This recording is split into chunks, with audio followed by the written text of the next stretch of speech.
Namaskar to everyone. This is Neha Rajput. Again we are here to learn something.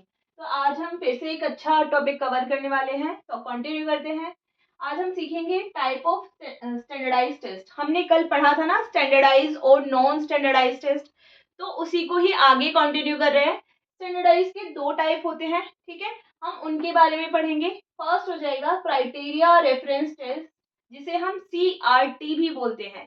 Criteria मतलब एक निश्चित आपको criteria दे दिया जाता है। दूसरा हम पढ़ेंगे नॉर्म रेफरेंस्ड टेस्ट, जिसको हम NRT के नाम से भी जानते हैं।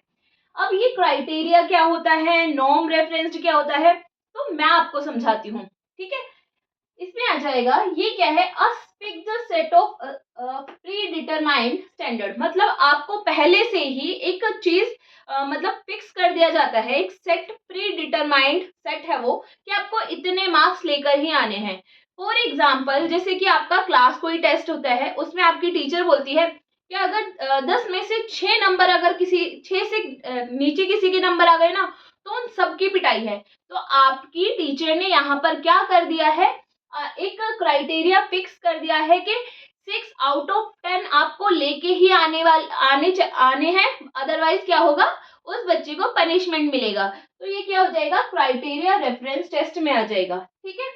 अब इसमें देखिए, no fixed set of predetermined standard, इसमें आपको कोई भी फिक्स्ड प्री डिटरमाइंड स्टैंडर्ड नहीं दिया जाता। अब इसी को फिर से एग्जांपल से समझते हैं। वही आप एक क्लास में है स्टूडेंट, आपके टीचर ने ये बोला पूरे क्लास में से जिस बच्चे के 10 आउट ऑफ 10 आएंगे उसे मैं गिफ्ट दूंगी, है ना। तो यहाँ पर आप मतलब 10 आउट ऑफ 10 नहीं, जिसके हाईएस्ट आएंगे, तो आपको नहीं पता कि आपको कितने लाने हैं, समझ में आ गया। तो यहाँ पर कोई सेट नहीं कि आपको 4 लाने हैं, 6 लाने हैं, 8 लाने हैं, पता नहीं किसके कितने आएंगे। तो यहाँ पर कुछ फिक्स नहीं है। यहाँ पर नो कंपैरिजन, आपको कोई कंपैरिजन नहीं, आपके टीचर ने बोल दिया है 10 में से 6 नंबर लाने हैं, जो 6 लाएगा बच जाएगा। यहाँ पर यस कंपैरिजन विद अदर्स, इसमें कंपैरिजन होगा। आपकी टीचर ने क्या बोला है कि जिसके हाईएस्ट आएंगे तो दूसरों के साथ आपका कंपेयर किया जाएगा ना यहाँ पर।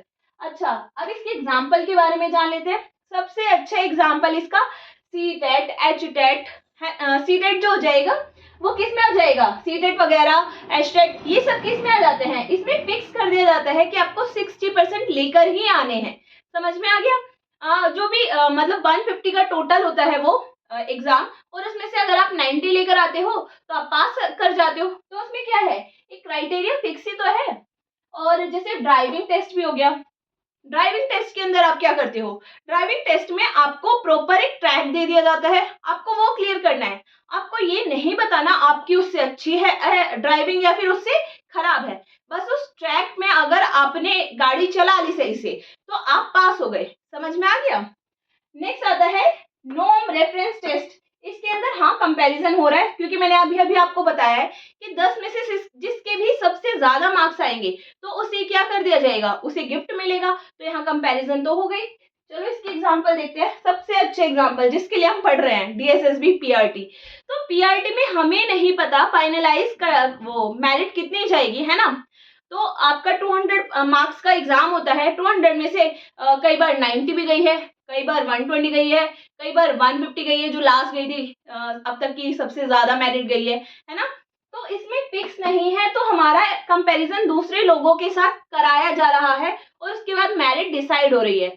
कोई क्राइटेरिया नहीं है कि आपने 200 में से 100 मार्क्स गेन कर लिए तो आप पास हो जाओगे, नहीं।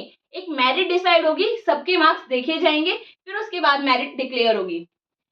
नेक्स्ट सीजीएल भी एक बहुत जाना माना एग्जाम है, तो उसके अंदर भी क्या होता है, ऐसे ही कंपैरिजन होता है, मेरिट डिक्लेयर होती है, कोई क्राइटेरिया फिक्स नहीं होता।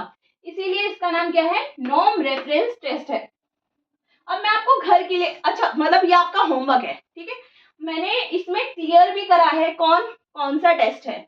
जैसे HTET, रीट, यूपीटेट, ये कौन सा टेस्ट है, क्राइटेरिया रेफरेंस टेस्ट है या फिर नॉर्म रेफरेंस टेस्ट है। ऐसे दिल्ली पुलिस, LDC, UDC, ये एक ग्रुप है ना, और ये एक ग्रुप है। इन दोनों में से मैचिंग करनी है आपको कि कौन किसके साथ जाएगा, ये आपका होमवर्क है।